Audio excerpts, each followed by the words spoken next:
The Montana wind carried dust and the scent of sage across the endless prairie as the afternoon train wheezed to a stop at Cedar Falls Station. Sarah Collins stepped onto the wooden platform, her worn leather suitcase heavy in her trembling hand. At 22, she should have been in the bloom of youth, but exhaustion had carved shadows beneath her green eyes, and her once pristine traveling dress now bore the stains of a 3-day journey from Boston. Her hand instinctively moved to her rounded belly, hidden beneath her loose coat. 6 months along, and every step reminded her of the life growing within her, a life that had cost her everything she'd once known. "End of the line, miss," called the conductor, his weathered face kind but hurried. "You got folks picking you up?" Sarah shook her head, unable to trust her voice. The conductor's expression softened as he noticed her condition, but the train's whistle was already calling him back to duty. Cedar Falls stretched before her like something from a dime novel, a single main street lined with wooden storefronts, their painted signs faded by the relentless sun. The Rocky Mountains loomed in the distance, their snow-capped peaks a stark reminder of how far she'd traveled from the cobblestone streets of Boston. She walked slowly down Main Street, her suitcase growing heavier with each step. Curious eyes followed her from behind shop windows, the baker pausing in his work, 2 women in calico dresses whispering behind their hands. In a town this small, a pregnant stranger was bound to cause talk.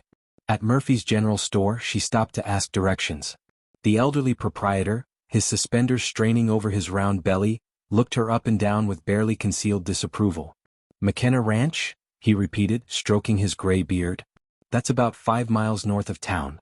But I wouldn't recommend." "Please," Sarah interrupted, her voice barely above a whisper. "I just need to know the way." Something in her tone must have touched him, because his expression softened slightly. "Follow the main road north until you see the wooden arch with M brand burned into it. Can't miss it." He paused, then added more gently, "You sure you don't want to rest up first? Mrs. Henderson runs a boarding house just down the street." Sarah's hand moved to the few coins in her pocket, barely enough for a single meal, let alone lodging. "Thank you, but I need to get there before dark." The walk to McKenna Ranch tested every ounce of strength she had left. The Montana sun beat down mercilessly, and her feet, swollen from the long journey, ached in her worn boots. But she pressed on, driven by desperation and the knowledge that she had nowhere else to turn. As the sun began its descent toward the mountains, she finally saw it, a massive wooden arch spanning the dirt road, the McKenna brand burned deep into the timber.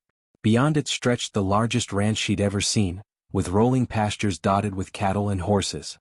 The main house, a sprawling 2-story structure with a wraparound porch, sat like a fortress against the vast Montana sky. Sarah paused at the gate, her heart hammering against her ribs. This was it, her last chance. If Thomas McKenna turned her away, she had nowhere left to go. She walked up the long drive, her footsteps echoing on the wooden porch steps. Before she could knock, the front door opened, and she found herself face to face with the man who held her fate in his hands. Thomas McKenna was exactly as she'd imagined, tall and broad-shouldered, with dark hair touched by silver at the temples and eyes the color of storm clouds.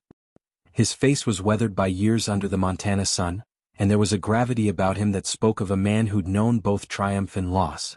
"Can I help you, miss?" His voice was deep, measured, with the careful politeness of a man unused to unexpected visitors. Sarah's carefully rehearsed words died in her throat. Standing before this imposing man, she felt smaller and more vulnerable than ever. Her hand moved protectively to her belly, and she saw his eyes follow the gesture, his expression shifting almost imperceptibly. I'm sorry to bother you, Mr. McKenna," she began, her voice shaking. "My name is Sarah Collins. I've come from Boston and I—" She stopped, overwhelmed by the magnitude of what she was about to ask. Tom stepped onto the porch, his boots heavy on the wooden planks. Up close, she could see the kindness in his eyes, despite his stern demeanor. "You look like you've traveled a long way, Miss Collins. Would you like to sit down?" The simple offer of rest nearly broke her composure. When was the last time someone had shown her such basic courtesy? "Thank you," she whispered, sinking gratefully into one of the wooden chairs. Tom remained standing, his hands clasped behind his back, waiting patiently for her to continue. The silence stretched between them, filled only by the distant lowing of cattle and the whisper of wind through the prairie grass. Finally, Sarah found her courage. She looked up at him, tears threatening to spill from her eyes, and spoke the words that would change both their lives forever. "Mr. McKenna, I'm pregnant and alone. I have no family, no money, and nowhere to go. I can work, I'm strong despite how I look right now. I can cook, clean, tend to animals. All I'm asking for is food and a place to sleep until my baby is born. After that, I'll move on. I won't be a burden to you any longer than necessary." Tom McKenna stood motionless for a long moment, his weathered hands slowly removing his hat as he processed the young woman's desperate plea. Sarah watched his face, searching for any sign of what he might be thinking, but his expression remained unreadable, a skill learned from years of negotiating cattle prices and managing ranch hands. "Miss Collins," he said finally, his voice gentle but firm, "you and the child have a place at my table. Not as a hired hand but as family. A child needs a home, and this ranch has room to spare." Sarah's breath caught in her throat. She had prepared herself for rejection, for pity, even for anger, but not for this. I don't understand," she stammered, her green eyes wide with disbelief. Tom settled his tall frame into the chair beside her, his movements deliberate and careful. "5 years ago, I lost my wife, Margaret, in childbirth. The baby didn't make it either." His voice carried the weight of old grief, carefully controlled but never fully healed. "I've rattled around this big house ever since, wondering what the point of all this land and cattle was if there was no family to share it with." He gestured toward the sprawling ranch that stretched to the horizon. "I built this place for children who never came, for a family that was taken from me. Maybe the Lord has a sense of humor, sending you here when you need help and I need purpose." Sarah's tears began to fall in earnest now, but they were tears of relief mixed with confusion. "Mr. McKenna, I can't possibly accept such generosity. You don't know anything about me, about my situation." "I know enough," Tom replied, his storm-gray eyes meeting hers directly. "I know you're brave enough to travel halfway across the country alone. I know you're willing to work for your keep rather than beg for charity. And I know that child you're carrying deserves better than uncertainty." The sound of approaching hoofbeats interrupted their conversation. A young man on horseback rode up to the house, dismounting with the easy grace of someone born to the saddle. Sarah recognized him as one of the ranch hands she'd seen working the cattle on her walk up the drive. "Boss," the cowboy called out, touching the brim of his hat respectfully. "We got that fence mended in the south pasture, and the new bulls are settling in fine." His curious gaze shifted to Sarah, taking in her obvious condition and travel-worn appearance. "Thank you, Jake," Tom replied. "Miss Collins, this is Jake Morrison, my foreman." "Jake, Miss Collins will be staying with us." Jake's eyebrows rose slightly, but he was too well trained to question his boss's decisions. "Ma'am," he said with a polite nod. "Welcome to McKenna Ranch." After Jake rode away, Tom turned back to Sarah. "There's something else we need to discuss, Miss Collins. This is 1887 and a woman in your condition, unmarried and alone. Well, it won't be easy. People talk and not all of it will be kind." Sarah's face flushed with shame. She had hoped to escape the judgment she'd faced in Boston, but she was naive to think a small Montana town would be any different. "However," Tom continued, "there is a solution if you're willing to consider it. A marriage of convenience, legal protection for you and the child, respectability in the eyes of the community. I'm not talking about romantic expectations," he added quickly, seeing her startled expression. "Just a practical arrangement that benefits us both." Sarah stared at him, her mind reeling. "You would marry me? A stranger carrying another man's child?" "I would," Tom said simply. "I've been alone for 5 years, Miss Collins. I'm not looking for love. I had that once and I don't expect lightning to strike twice. But I am looking for family, for the sound of children's laughter in this house again. Your child would bear the McKenna name, inherit this ranch someday. In return, you'd have security and protection." The practical part of Sarah's mind recognized the wisdom of his offer. Marriage would give her child legitimacy, a future she could never provide alone. But the romantic part of her heart, already wounded by betrayal, recoiled at the idea of a loveless union. "I need time to think," she whispered. "Of course," Tom replied, rising from his chair. "Mrs. Patterson, she's my housekeeper, will show you to a room. Take all the time you need. But know this, Miss Collins, whatever you decide, you and your child are welcome here for as long as you need." As if summoned by his words, an older woman appeared in the doorway. Mrs. Patterson was perhaps 60, with silver hair pulled back in a practical bun and kind eyes that missed nothing. She took in Sarah's condition and exhausted state with a single glance. "Land's sakes, child," she said, bustling forward. "You look ready to drop. Come along, let's get you fed and settled. Mr. Tom, I'll have supper ready in an hour." As Mrs. Patterson led her into the house, Sarah caught a glimpse of the life she was being offered. The interior was spacious but comfortable, with handmade furniture and colorful quilts that spoke of a woman's touch, Margaret's touch, she realized. Family photographs lined the mantelpiece, and children's toys sat forgotten in a corner, gathering dust. This was going to be the nursery, Mrs. Patterson said softly, opening the door to a sunny room on the second floor. Mrs. Margaret spent months getting it ready. Mr. Tom hasn't been able to bring himself to change it. Sarah's heart ached as she looked around the carefully prepared room. The hand-carved cradle, the tiny quilts, the rocking chair positioned perfectly by the window. This house was full of love and loss, hope and heartbreak. That night, as she lay in the comfortable bed Mrs. Patterson had prepared for her, Sarah placed her hands on her growing belly and whispered to her unborn child. "What should we do, little one? Can we really make a home here with a man we barely know?" Outside her window, the Montana night was vast and star-filled, full of possibilities she had never dared to imagine. 3 days had passed since Sarah's arrival at McKenna Ranch, and the rhythm of ranch life had begun to work its way into her bones. She woke each morning to the sound of cattle lowing in the distance and the gentle murmur of Mrs. Patterson preparing breakfast in the kitchen below. Despite her exhaustion and the constant ache in her back, she found herself drawn to help with small tasks, folding laundry, preparing vegetables, anything to feel useful rather than like a charity case. Tom had been nothing but respectful, giving her space while making it clear that his offer remained open. She watched him from the kitchen window as he worked with his men, noting the easy authority with which he commanded respect and the gentle way he handled the horses. There was a loneliness about him that matched her own, a careful distance he maintained from everyone around him. On the fourth morning, Sarah was helping Mrs. Patterson with the breakfast dishes when a commotion erupted outside. Through the window, they could see a well-dressed woman in a burgundy traveling dress stepping down from an elegant carriage, her face set in lines of obvious displeasure. "Oh, mercy," Mrs. Patterson muttered, drying her hands on her apron. "That's Mrs. Victoria Hartwell, the banker's wife. She's also the self-appointed moral guardian of Cedar Falls." Sarah's stomach clenched with dread. She had encountered women like Mrs. Hartwell in Boston, women who wielded social propriety like a weapon and took particular pleasure in the downfall of those they deemed beneath them. Tom emerged from the barn, his expression carefully neutral as he approached the carriage. Even from a distance, Sarah could see the tension in his shoulders. "Thomas McKenna," Mrs. Hartwell's voice carried clearly across the yard, sharp with disapproval. "I've come to discuss a matter of great concern to the decent people of this community." "Mrs. Hartwell," Tom replied, his tone polite but cool. "What brings you out to the ranch?" "You know perfectly well what brings me here," she snapped, her feathered hat quivering with indignation. "The whole town is talking about the woman you've taken in. A pregnant woman with no husband, no family, no moral foundation whatsoever. The scandal is already affecting my husband's business. People are questioning the character of anyone associated with this ranch." Sarah felt her face burn with shame, but Mrs. Patterson placed a comforting hand on her shoulder. "Don't you listen to that old biddy," she whispered fiercely. "She's got nothing better to do than stick her nose where it doesn't belong." Tom's voice remained steady, but Sarah could hear the steel beneath his words. "Miss Collins is a guest in my home, Mrs. Hartwell.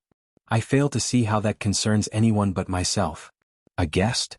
Mrs. Hartwell's laugh was harsh and mocking. "Thomas, you're a respected member of this community, a man of standing. You cannot seriously intend to harbor a fallen woman under your roof. Think of your reputation, your business relationships. Think of poor Margaret's memory." At the mention of his late wife, Tom's entire demeanor changed. His hands clenched into fists at his sides, and when he spoke, his voice was dangerously quiet. "You will not speak my wife's name in connection with this matter, Victoria. Margaret would have been the first to offer shelter to someone in need." "Margaret was a saint," Mrs. Hartwell retorted, "which is precisely why this situation is so inappropriate. You're dishonoring her memory by associating with a woman of questionable virtue." Sarah couldn't bear to listen anymore. The shame and anger burning in her chest propelled her toward the door, despite Mrs. Patterson's attempts to hold her back. She stepped onto the porch, her chin raised despite the trembling in her hands. "Mrs. Hartwell," she called out, her voice carrying across the yard. "If you have something to say about me, perhaps you should say it to my face." The older woman turned, her cold blue eyes raking over Sarah's form with undisguised contempt. "So you're the trollop who's caused such a stir. I suppose you think you've landed quite well for yourself, haven't you? A rich rancher to take care of you and your bastard child." The crude words hit Sarah like physical blows, but she forced herself to stand straight. I think you should leave, ma'am. This is private property and you're not welcome here. Not welcome? Mrs. Hartwell's voice rose to a shriek. I'll have you know that my family helped found this town. We don't need your kind here, bringing shame and scandal to decent folk. Tom stepped between them, his face dark with anger. That's enough, Victoria. You said your piece. Now get off my land. This isn't over, Thomas, Mrs. Hartwell warned as she climbed back into her carriage. The town council will hear about this. Your business will suffer, mark my words. No decent person will want to associate with a man who harbors fallen women. As the carriage rolled away in a cloud of dust, Sarah felt her legs give out. She sank onto the porch steps, her hands shaking uncontrollably. The confrontation had stripped away the fragile sense of safety she'd begun to feel at the ranch. Tom approached slowly, his anger giving way to concern. Sarah, I'm sorry you had to hear that. Victoria Hartwell is a bitter woman who... She's right, Sarah interrupted, her voice barely above a whisper. I am bringing shame to your name, to this place. I should leave before I cause you any more trouble. Like hell you will, Tom said firmly, settling beside her on the steps. I don't give a damn what Victoria Hartwell or anyone else thinks. This is my ranch, my decision. But your business will survive just fine. I've been dealing with small-minded people my whole life, Sarah. They'll find something else to gossip about soon enough. Sarah looked up at him, tears streaming down her face. Why are you doing this? Why are you willing to sacrifice so much for a stranger? Tom was quiet for a long moment, his gaze fixed on the distant mountains. When he finally spoke, his voice was soft with old pain. Because 5 years ago when Margaret was dying she made me promise something. She said that if I ever had the chance to help someone the way we would have wanted to be helped, I should take it. She said that love isn't just what we feel for each other, it's what we do for people who have no claim on us except their need. He turned to look at her directly, his storm-gray eyes intense. You and your child have no one else, Sarah. That gives you a claim on my help that's stronger than any business relationship or social standing. The sincerity in his voice broke something open in Sarah's chest. For the first time since arriving at the ranch, she allowed herself to truly consider his offer of marriage, not just as a practical solution, but as a chance at something she had never dared to hope for, a real home. Tom, she said quietly, using his first name for the first time, if I accept your proposal, I want you to know that I won't just be taking from you. I'll do everything I can to be a good wife, to help build the family you've dreamed of. He smiled then, the first genuine smile she'd seen from him, and it transformed his entire face. Sarah Collins, are you saying yes? She took a deep breath, feeling as though she stood at the edge of a cliff, ready to leap into an unknown future. Yes, Thomas McKenna. I'm saying yes. The wedding took place on a crisp October morning, 6 weeks after Sarah's arrival at the ranch. Tom had wanted to wait until she felt stronger, and Sarah had needed time to let out the seams of the only decent dress she owned to accommodate her growing belly. Mrs. Patterson had worked tirelessly to transform the simple blue wool into something worthy of a bride, adding delicate lace trim and pearl buttons that had belonged to Margaret. The ceremony was held in the ranch's front parlor, with only Mrs. Patterson, Jake Morrison, and the local minister in attendance. Sarah had initially worried about the lack of guests, but as she stood beside Tom in the warm morning light streaming through the windows, she realized that this small gathering felt more genuine than any grand affair could have been. Reverend Matthews, a kind man in his 60s who had known Tom since childhood, kept the service simple and heartfelt. When it came time for the vows, Tom surprised Sarah by speaking from his heart rather than reciting the traditional words. Sarah, he said, his voice steady but warm, I promise to provide for you and your child, to protect you both, and to honor the trust you've placed in me. I may not be able to offer you the love story you might have dreamed of as a girl, but I can offer you loyalty, respect, and a home where you'll always be welcome. Sarah's own vows came from a place of deep gratitude and growing affection. Tom, I promise to be a faithful wife and partner, to help you build the family we both want, and to bring joy back to this house that has known too much sorrow. When Reverend Matthews pronounced them husband and wife, Tom's kiss was gentle and brief, a seal on their agreement rather than a declaration of passion. But Sarah felt something shift in her chest, a warmth that had nothing to do with desire and everything to do with the profound relief of finally belonging somewhere. The weeks that followed established a new rhythm in the McKenna household. Sarah threw herself into the role of ranch wife with determination that impressed even Mrs. Patterson. She learned to manage the household accounts, to plan meals for the ranch hands, and to navigate the complex social dynamics of a working ranch. Her pregnancy, now in its 8th month, slowed her down but didn't stop her from finding ways to contribute. Tom, for his part, proved to be exactly the man he had promised to be, steady, protective, and unfailingly kind. He never pressed for more intimacy than she was comfortable with, but he made sure she felt valued and respected.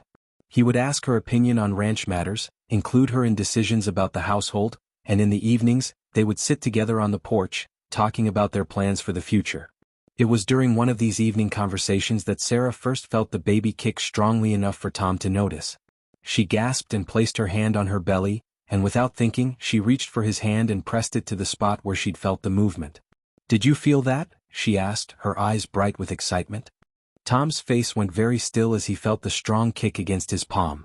For a moment, Sarah worried she had overstepped some invisible boundary, but then she saw tears gathering in his eyes. "I never got to feel Margaret's baby move," he said quietly. "She was so sick by the end that, this is the first time I've ever felt a child kick." The moment created a new intimacy between them, a shared wonder that transcended their practical arrangement. From that night forward, Tom would often place his hand on her belly in the evenings, talking softly to the baby about the ranch, the horses, and the life that awaited them. The baby came on a snowy December morning, 3 weeks before Christmas. Dr. Henderson, the town physician, had been staying at the ranch for 2 days, waiting for the first signs of labor. When Sarah's pains began in earnest, Tom paced the downstairs parlor like a caged animal, while Mrs. Patterson and the doctor attended to Sarah upstairs. The labor was long and difficult, lasting nearly 18 hours. Tom could hear Sarah's cries through the floorboards, and each one felt like a knife to his heart.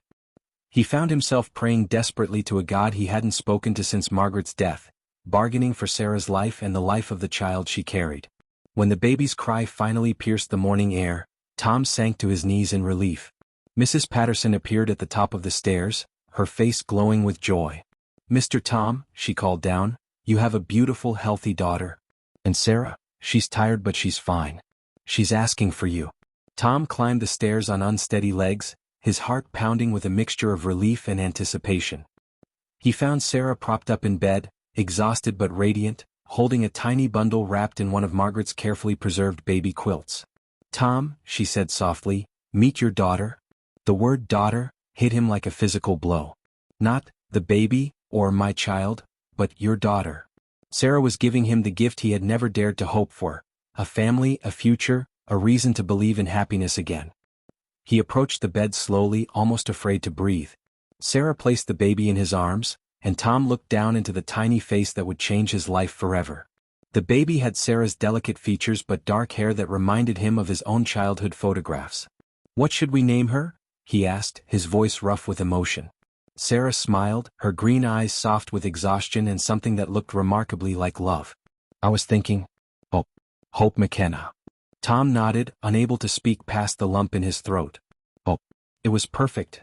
A name that captured everything this child represented, everything Sarah had brought into his life." As he held his daughter for the first time, Tom realized that somewhere in the months since Sarah's arrival, his feelings for his wife had evolved far beyond respect and gratitude. Watching her courage in the face of adversity, her determination to build a new life, her gentle way with the ranch hands and her fierce protection of their unborn child, he had fallen in love with her without even realizing it. "Sarah," he said quietly, still gazing down at baby Hope, "I need to tell you something." She looked up at him expectantly, her face soft in the morning light. "When I offered you marriage, I meant what I said about not expecting love. But I need you to know that, somewhere along the way that changed for me. I love you, Sarah McKenna. Not just as the mother of my child, but as the woman who brought light back into this house, who made me remember what it feels like to hope for the future." Sarah's eyes filled with tears, but they were tears of joy. "Oh, Tom," she whispered, reaching up to touch his face. "I love you too. I think I started falling in love with you the moment you took off your hat and told me I had a place at your table." As the Montana sun climbed higher in the winter sky, the McKenna family, Tom, Sarah, and baby Hope, sat together in the room that had once been prepared for a child who never came.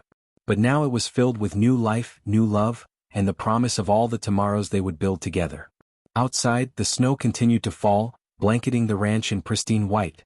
A fresh start, a clean slate, a new beginning for 3 hearts that had found their way home to each other.